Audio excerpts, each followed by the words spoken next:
তারাই যে হত্যাকারী এটা তো এখন পর্যন্ত কোর্ট প্রমাণ করেনি। ইলেকট্রিসিটিটা কে বন্ধ করে দিল সে জায়গাটাও কিন্তু আমাদের দেখতে হবে।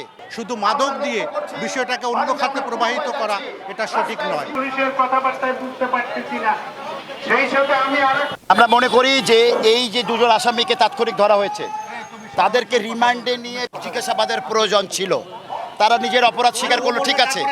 এই অপরাধের পিছনে আর কেউ আছে কিনা, কোনো পরিকল্পনা আছে কিনা, সেগুলো কি আমরা বের করার চেষ্টা করেছি? আমরা করি নাই। আমরা যে মাদকাসক্তের কথা বলছি সেই মাদকাসক্ত যে আদৌ কিনা সেটার কি তার ডোপ টেস্ট করা হয়েছে? সেটাও করা হয় নাই। তারপরে যে লোকটি খবর দিল যে অমুক অমুক মারতে পারে, পুলিশ বলেছে, সেই লোকটা কি করে জানলো যে তারাই তাকে মেরেছে? তাহলে আগের থেকে সে জানতো, সেই পরিকল্পনার ভিতরে আছে কি না সে প্রশ্নটা আমাদের থেকে গেছে। এই ধরনের প্রশ্ন, ইলেকট্রিসিটিটা কে বন্ধ করে দিল সে জায়গাটাও কিন্তু আমাদের দেখতে হবে। কাজে আমরা মনে করছি এখানে একটা পরিকল্পিত হত্যাকাণ্ড এবং অস্থিতিশীল দেশের পরিস্থিতি সৃষ্টি করার জন্য একটা চক্র কাজ করছে, যেটা বের করা হয় নাই। এই বের না করার পিছনে একটা পরিকল্পনা থাকতে পারে।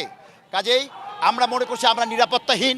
এলাকা মহল্লায় পুলিশের কোনো ডিউটি নাই, শুধুমাত্র ভিআইপিরা তাদের বাড়িতে পুলিশের পাহারা নিয়ে তারা নিরাপদে ঘুমাচ্ছে। আমরা অনিরাপদভাবে আমাদের এই জীবনযাপন করছি। এই হত্যার সুষ্ঠু তদন্ত, পুলিশ যে ভাষা বক্তব্য দিছে এর নিয়ে জনমনে অনেক প্রশ্নের সৃষ্টি হচ্ছে। পুলিশের বক্তব্য আজকে প্রশ্নবিদ্ধ। কিভাবে দুইজন মাদকাসক্ত ব্যক্তি পরিবারের 4 জনকে হত্যা করে, এবং পুলিশ যে বলল যে মাদকের জন্য হত্যা করেছে, পুলিশ কিংবা মাদক দ্রব্য নিয়ন্ত্রণ অধিদপ্তর কিংবা সরকারের পক্ষ থেকে মাদকের বিরুদ্ধে কোনো বিশেষ অভিযান পরিচালনা আজ পর্যন্ত করা হয়েছে? হয় নাই।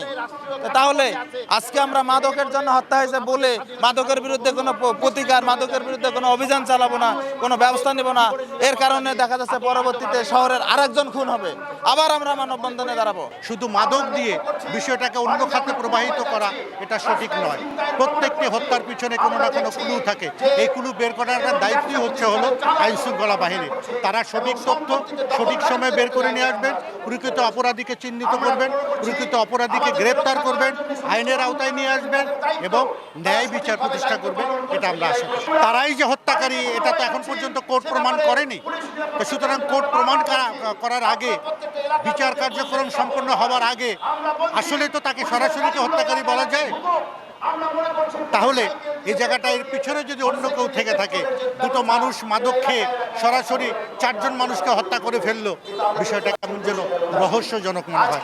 এই রহস্যের জট উদ্ঘাটন করে প্রকৃত অপরাধীকে আইনের আওতায় নিয়ে আসুক, বিচার নিশ্চিত হোক, আমরা এটা চাই।